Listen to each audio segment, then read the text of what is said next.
Hello everyone, welcome back to the channel. In this video I'm going to create a quick head-to-head comparison review between these two AI app builder, which is Bubble and Buzzy.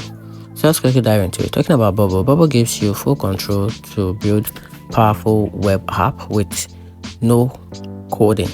It's great for startup that want flexibility, custom upload and integration. However, it can feel complex for beginners and get pricey as your app grows.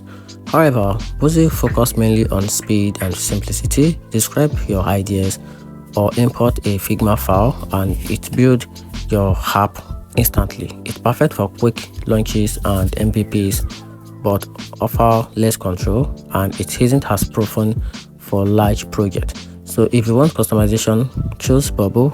For fast AI powered creation, go with Buzzy, and that's it. Hope you find the video helpful. Turn on the notification button and subscribe for more review.